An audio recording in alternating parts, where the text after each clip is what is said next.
But what we learned about corruption. And we hadn't really talked much about corruption at that stage. We were still trying to understand, you know, what gas, what drilling was, what were the concerns, what cumulative impacts were. We were still just kind of learning about the public health and the decision-making process. But that was the beginning of us really questioning corruption. Well, we found that corruption isn't really about money. We started to talk about corruption of the decision-making process. So in other words, if you don't consider public health, that's corruption.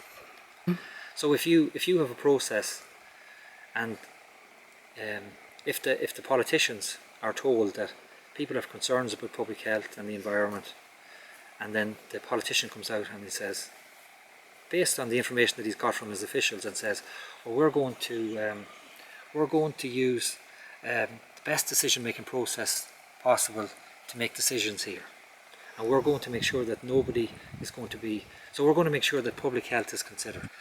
And we had a process like that where they talked about the environmental impact. They were going to use the EIA directive to regulate fracking in Ireland.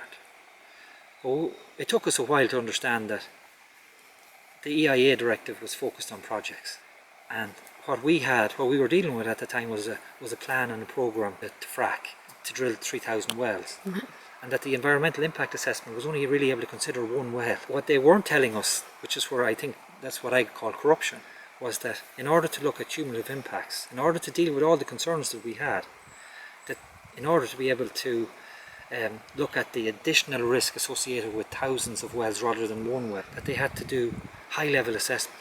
So they were avoiding the high-level assessment and going direct to projects in order to be able to use a different directive so that they could avoid looking at cumulative impacts in public health. And for us, the money isn't important. There's lots of ways to be corrupt. Like we're not going around chasing after people to see if they got brown envelopes.